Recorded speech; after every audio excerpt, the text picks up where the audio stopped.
Hello everyone, welcome to general study care. আজ হচ্ছে 23 April 2024। তো আজকের এই ভিডিওতে 23 তারিখের যে সকল গুরুত্বপূর্ণ কারেন্ট অ্যাফেয়ার্সের প্রশ্নগুলি রয়েছে সেগুলি আলোচনা করব এবং প্রশ্নের সাথে সাথে কিছু এক্সট্রা ইনফরমেশনও দেওয়ার চেষ্টা করব। তো ভিডিওটি ভালো লাগলে লাইক, কমেন্ট এবং শেয়ার করবে। আর চ্যানেল নতুন হয়ে থাকলে চ্যানেলটিকে অবশ্যই সাবস্ক্রাইব করবে। এছাড়া এই ভিডিও যদি পিডিএফ ফাইল ডাউনলোড করতে চাও তাহলে টেলিগ্রাম গ্রুপ জয়েন করে ডাউনলোড করতে পারো। টেলিগ্রাম গ্রুপের যে লিঙ্ক সেটি ডেসক্রিপশন বক্সে দেওয়া আছে। তাহলে চলো আজকের প্রশ্নগুলি আলোচনা করা যাক। আজকের প্রথম প্রশ্ন হচ্ছে, সম্প্রতি কোথাকার তিরঙ্গা বরফি জিআই ট্যাগ পেয়েছে? তো প্রশ্নের সঠিক উত্তর হবে কি? Option B, Varanasi. উত্তরপ্রদেশের বারাণসীর বিখ্যাত হচ্ছে এই তিরঙ্গা বরফি। তো এটি সম্প্রতি জিআই ট্যাগ পেয়েছে, অর্থাৎ জিওগ্রাফিক্যাল ইন্ডিকেশন ট্যাগ পেয়েছে। অ্যাকচুয়ালি এই যে সম্প্রতি বারাণসীর দুটি পণ্য জিআই ট্যাগ পেয়েছে, একটা হচ্ছে তিরঙ্গা বরফি আর একটা হচ্ছে কি ধাউলা মূর্তি মেটাল কাস্টিং ক্রাফট, ধালুয়া মূর্তি মেটাল কাস্টিং ক্রাফট, আর একটা হচ্ছে তিরঙ্গা বরফি। তো এই দুটি পণ্য সম্প্রতি উত্তরপ্রদেশের বারাণসী যেটি জিআই ট্যাগ পেয়েছে। তো এর মধ্যেই যেটা হচ্ছে তিরঙ্গা বরফি, আমাদের অ্যাকচুয়ালি পতাকার যে রং সেরকম করে কিন্তু এটি বানানো হয়েছে। তো সঠিক উত্তর কি? অপশন বি, এটি বারাণসীর একটি পণ্য তিরঙ্গা বরফি যেটি সম্প্রতি জিআই ট্যাগ পেয়েছে। আচ্ছা, সাম্প্রতিক সময়ে যে অন্যান্য গুরুত্বপূর্ণ কিছু জিআই ট্যাগ পেয়েছে, অর্থাৎ গুরুত্বপূর্ণ কিছু পণ্য জিআই ট্যাগ পেয়েছে সেগুলি বলি। যেরকম সম্প্রতি সি বার্কতুন ফ্রুট লাদাখের জিআই ট্যাগ পেয়েছে। আর সম্প্রতি ডোংরিয়া কোন্দ শাল উড়িষ্যার জিআই ট্যাগ পেয়েছে। আর সম্প্রতি উড়িষ্যারই রেড অ্যান্ড চাটনি কিছুদিন আগে জিআই ট্যাগ পেয়েছে। আর সম্প্রতি মনপা হ্যান্ডমেড পেপার অরুণাচল প্রদেশের জিআই ট্যাগ পেয়েছে। আর সম্প্রতি কিছুদিন আগে এই মহারাষ্ট্রের মিরাজ নামক জায়গার সীতার এবং তানপুরা জিআই ট্যাগ পেয়েছে। পরের প্রশ্নতে, সম্প্রতি বিশ্ব পৃথিবী দিবস কোন দিনটিতে পালন করা হয়েছে? তো এখানে সঠিক উত্তর কি? Option D, 22 April. তো সম্প্রতি 22 এপ্রিল পালন করা হয়েছে বিশ্ব পৃথিবী দিবস, অর্থাৎ ওয়ার্ল্ড আর্থ ডে। অ্যাকচুয়ালি প্রত্যেক বছরই কিন্তু এই আর্থ ডে, এই দিনটি পালন করা হয় এপ্রিল মাসের 22 তারিখে। অ্যাকচুয়ালি প্রথমবার এই 1970 সালে প্রথমবার এপ্রিলের 22 তারিখে বিশ্ব পৃথিবী দিবস বা ওয়ার্ল্ড আর্থ ডেটি পালন করা হয়েছিল এবং তারপর থেকে কিন্তু প্রত্যেক বছর 22 এপ্রিল আর্থ ডে হিসেবে পালন করা হয়। এবং প্রত্যেকবারের মতো এবার অর্থাৎ 2024 সালের যে ওয়ার্ল্ড আর্থ ডে বা বিশ্ব পৃথিবী দিবস এর একটি থিম রয়েছে। তো এবারের থিম কি? এবারের থিম হচ্ছে প্ল্যানেট ভার্সেস প্লাস্টিক্স। 2024 সালের আর্থ ডে এর থিম হচ্ছে প্ল্যানেট ভার্সেস প্লাস্টিক্স, এটা হচ্ছে থিম। পরের প্রশ্ন, সম্প্রতি শেখ আহমদ আবদুল্লাহ আল আহমদ আল সাবা কোন দেশের প্রধানমন্ত্রী হয়েছেন? তো এখানে সঠিক উত্তর কি? Option C, Kuwait. তো আমরা জানি কুয়েত হচ্ছে মিডল ইস্টের একটি দেশ। তো সম্প্রতি এই কুয়েতের নতুন প্রধানমন্ত্রী কে হয়েছেন? শেখ আহমদ আবদুল্লাহ আল আহমদ আল সাবা। অ্যাকচুয়ালি এতদিন পর্যন্ত কুয়েতের প্রধানমন্ত্রী কে ছিলেন? শেখ মোহাম্মদ সাবা আল সালেম আল সাবা। তো তার জায়গায় হলেন শেখ আহমদ আবদুল্লাহ আল আহমেদ আল সাবা। অ্যাকচুয়ালি কিছুদিন আগে এই কুয়েতের যে আগের প্রধানমন্ত্রী তিনি তার পদ থেকে পদত্যাগ করেছিলেন, অর্থাৎ ইস্তফা দিয়েছিলেন। তো তারপরেই নতুন প্রধানমন্ত্রী হয়েছেন ইনি, এই যে শেখ আহমদ আবদুল্লাহ আল আহমদ আল সাবা। তো সঠিক উত্তর কি? অপশন সি, কুয়েতের নতুন প্রধানমন্ত্রী হয়েছেন। আচ্ছা, সাম্প্রতিক সময়ে যে অন্যান্য গুরুত্বপূর্ণ কিছু প্রধানমন্ত্রী এবং রাষ্ট্রপতিগণ নিযুক্ত হয়েছেন বিভিন্ন দেশে সেগুলি একটু বলি। যেরকম আহমেদ আনোয়ার বিন মুবারক ইয়েমেনের নতুন প্রধানমন্ত্রী হয়েছেন। আর আলেকজান্ডার স্টুব ফিনল্যান্ডের পরবর্তী রাষ্ট্রপতি হয়েছেন। আর সম্প্রতি প্রাবোবো সুবিয়ান্ত ইন্দোনেশিয়ার পরবর্তী রাষ্ট্রপতি হয়েছেন। আর সম্প্রতি ভোথি আন জুয়ান ভিয়েতনামের অ্যাক্টিং প্রেসিডেন্ট হিসেবে নিযুক্ত হয়েছেন। এছাড়া সম্প্রতি লোয়ারেং ওয়ং এই সিঙ্গাপুরের পরবর্তী প্রধানমন্ত্রী হয়েছেন। অ্যাকচুয়ালি এই সিঙ্গাপুরের জায়গার প্রধানমন্ত্রী ছিলেন লু হেসিন লুং, তিনি কিন্তু তার পদ থেকে ইস্তফা দিয়েছিলেন। তার ফলে কি হয়েছে, সিঙ্গাপুরের যে ডেপুটি প্রাইম মিনিস্টার প্রধান ছিলেন না, এই যে লরেন্স ওয়ং, ইনি বর্তমানে সিঙ্গাপুরের প্রধানমন্ত্রী দায়িত্বভার গ্রহণ করেছেন। পরের প্রশ্ন, সম্প্রতি ওয়ার্ল্ড এয়ারপোর্ট অ্যাওয়ার্ডে বিশ্বের সেরা বিমানবন্দর হয়েছে কোনটা? তো সঠিক উত্তর কি? অপশন বি, হামাদ আন্তর্জাতিক বিমানবন্দর। অ্যাকচুয়ালি এই যে হামাদ আন্তর্জাতিক বিমানবন্দর এটি কোথায় অবস্থিত? এটি কিন্তু কাতারে অবস্থিত। কাতারের যে রাজধানী দোহা সেখানে অবস্থিত হচ্ছে হামাদ আন্তর্জাতিক বিমানবন্দর বা হামাদ ইন্টারন্যাশনাল এয়ারপোর্ট। তো এই দোহার হামাদ ইন্টারন্যাশনাল এয়ারপোর্ট সম্প্রতি ওয়ার্ল্ডস বেস্ট এয়ারপোর্ট 2024 এর তকমা পেয়েছে বা পুরস্কার পেয়েছে। কোথায় পেয়েছে? ওয়ার্ল্ড এয়ারপোর্ট অ্যাওয়ার্ডস সম্প্রতি অনুষ্ঠিত হয়েছে, সেখানে এই পুরস্কারটি পেয়েছে এই হামাদ আন্তর্জাতিক বিমানবন্দর। তো সঠিক উত্তর কি? অপশন বি, বিশ্বের সেরা বিমানবন্দরের পুরস্কার পেয়েছে হামাদ আন্তর্জাতিক বিমানবন্দর।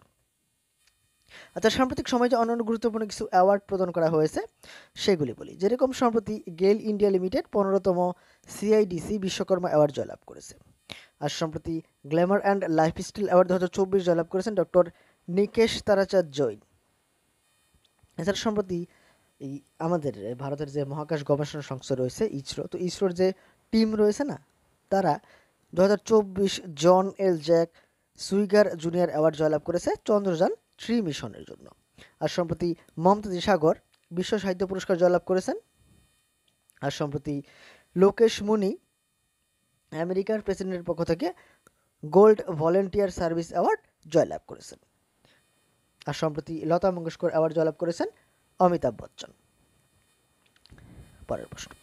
পরের প্রশ্ন হচ্ছে সম্প্রতি কে জাস্ট এ মার্সিনারি নামক একটি পুস্তক লঞ্চ করেছেন? তো সঠিক উত্তর হবে অপশন বি, দুভুরি সুব্বারাও। দুভুরি সুব্বারাও সম্প্রতি জাস্ট এ মার্সিনারি নামক একটি পুস্তক লঞ্চ করেছেন। অ্যাকচুয়ালি যে পুস্তক বা বই, এই বইটার পুরো নাম কি? এই বইটার পুরো নাম হচ্ছে just a mercenary notes from my life and career. এই যে এটা হচ্ছে পুরো নাম। অ্যাকচুয়ালি যে দুভুরি সুব্বারাও ইনি কিন্তু এই রিজার্ভ ব্যাঙ্ক অফ ইন্ডিয়ার একজন গভর্নর ছিলেন। তো ইনি সম্প্রতি বইটি লিখেছেন just a mercenary notes from my life and career.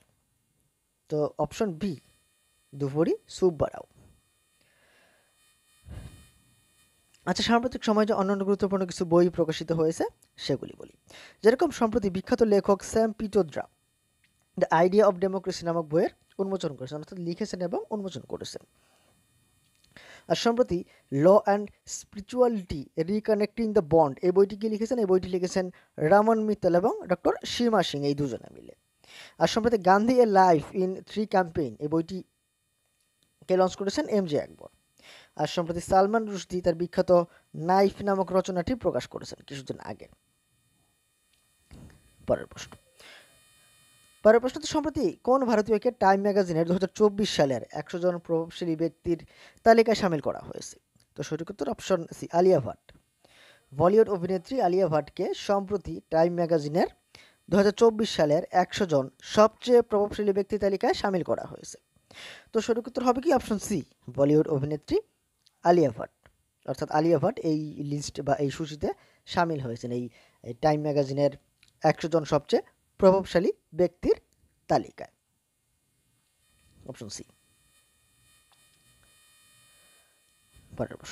পরের প্রশ্নতে সম্প্রতি ডিআরডিও কোথায় নির্ভয় আইটিসিএম ক্রুজ মিসাইলের সফল পরীক্ষা করেছে? তো সঠিক উত্তর অপশন এ, উড়িষ্যা। তো সম্প্রতি ডিআরডিও বা defence research and development organisation এই আইটিসিএম অর্থাৎ ইন্ডিজেনিয়াস টেকনোলজি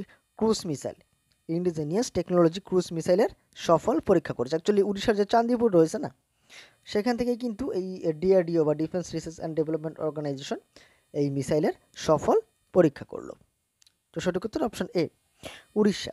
আচ্ছা, ডিআরডিও কবে প্রতিষ্ঠা করা হয়? 1958 সালে, আর এবং ডিআরডিওর সদর দপ্তর হচ্ছে নিউ দিল্লিতে। আর বর্তমানে চেয়ারম্যান হচ্ছেন সমীর ভি কামাত। পরের প্রশ্ন সম্প্রতি কোথায় ট্যাগার অন দ্য পদ্মা বোট এর আয়োজন করা হয়েছে? তো সঠিক উত্তর অপশন এ, বাংলাদেশ। সম্প্রতি বাংলাদেশের যে কুষ্টিয়া জেলা রয়েছে না, অ্যাকচুয়ালি বাংলাদেশের কুষ্টিয়া জেলাতে কিন্তু এই রবীন্দ্রনাথের কুঠিবাড়ি রয়েছে। তো সম্প্রতি বাংলাদেশের কুষ্টিয়া জেলাতে রবীন্দ্রনাথের যে কুঠিবাড়ি, সেখানে এই Tagore on the Padma boat এর আয়োজন করা হয়েছে। Actually Tagore on the Padma boat এটা হচ্ছে একটি মিউজিক্যাল ড্যান্স প্রোগ্রাম, অর্থাৎ সাংস্কৃতিক অনুষ্ঠান। তো রবীন্দ্রনাথ ঠাকুরের উপরে একটি সাংস্কৃতিক অনুষ্ঠান সম্প্রতি বাংলাদেশের কুষ্টিয়া জেলাতে আয়োজন করা হয়েছিল। অ্যাকচুয়ালি ডক্টর আনন্দ গুপ্তা একজন বিখ্যাত শিল্পী, তিনি মূলত এর আয়োজন করেছেন, অর্থাৎ এনার তত্ত্বাবধানেই কিন্তু এটি আয়োজিত হয়েছে। এবং আমাদের শান্তিনিকেতন বা বিশ্বভারতী যে রয়েছে না, সেখান থেকে কিন্তু বহু শিল্পী বা আর্টিস্টরা এখানে অংশগ্রহণ করেছিল। তো সম্প্রতি এটি কোথায় অনুষ্ঠিত হয়েছে? বাংলাদেশে। বাংলাদেশের কুষ্টিয়া জেলায়। আচ্ছা, বাংলাদেশের রাজধানী কি? ঢাকা। বাংলাদেশের মুদ্রা টাকা। বাংলাদেশের বর্তমানে প্রধানমন্ত্রী হচ্ছেন শেখ হাসিনা। পরের প্রশ্ন, সম্প্রতি কোন দেশ বিশ্বের প্রথম মেনিনজাইটিস ভ্যাকসিন লঞ্চ করেছে? তো সঠিক উত্তর অপশন এ, নাইজেরিয়া। তো সম্প্রতি নাইজেরিয়া হচ্ছে প্রথম দেশ যারা মেনিনজাইটিসের ভ্যাকসিন লঞ্চ করেছে।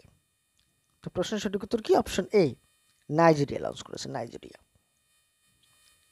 পরের প্রশ্ন হচ্ছে, সম্প্রতি আদিবাসী ইস্যুতে জাতিসংঘের স্থায়ী ফোরামের 23তম অধিবেশন কোথায় অনুষ্ঠিত হয়েছে?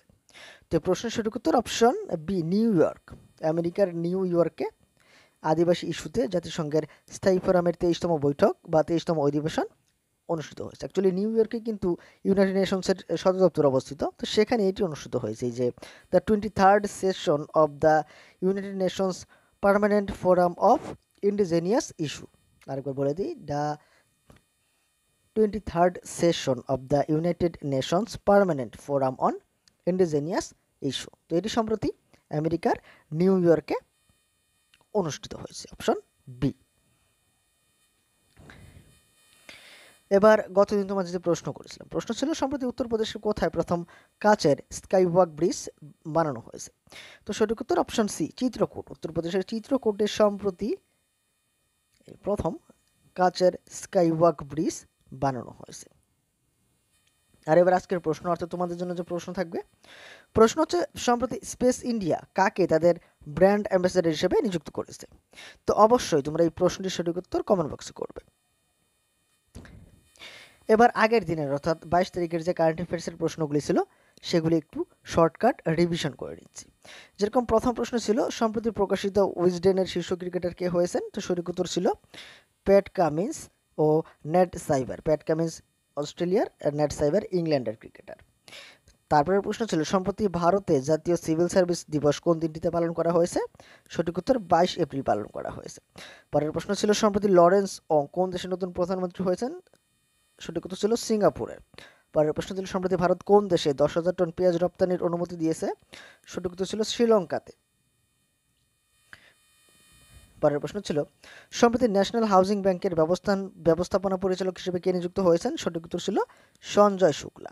তারপরের প্রশ্ন ছিল, সম্প্রতি কে তার নতুন বই India the road to renaissance a vision and an agenda launch করেছেন? সঠিক উত্তর ছিল ভীমেশ্বর চাল্লা।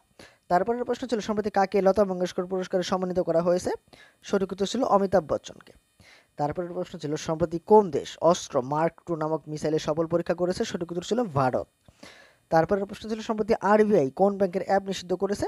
সঠিক উত্তর ছিল ব্যাংক অফ বরোদা, বিওবি বা ব্যাংক অফ বরোদার। তারপরের প্রশ্ন ছিল, সম্প্রতি সম্পন্ন এশিয়াই কুস্তি চ্যাম্পিয়নশিপে ভারত মোট কতগুলি পদক জয়লাভ করেছে? সঠিক উত্তর ছিল 9টি। তো বন্ধুরা, আজকের ভিডিও যেখানে 23 তারিখের গুরুত্বপূর্ণ কারেন্ট অ্যাফেয়ার্সের প্রশ্নগুলি আলোচনা করলাম। তো ভিডিওটি কেমন লেগেছে অবশ্যই কমেন্ট করে জানাবে, আর ভিডিওটি ভালো লাগলে লাইক, কমেন্ট এবং শেয়ার করবে। আর চ্যানেলে নতুন হয়ে থাকলে চ্যানেলটিকে অবশ্যই সাবস্ক্রাইব করবে। পরের ভিডিওতে অন্যান্য প্রশ্নাবলী নিয়ে হাজির হব। আজকের ভিডিওটি দেখার জন্য ধন্যবাদ।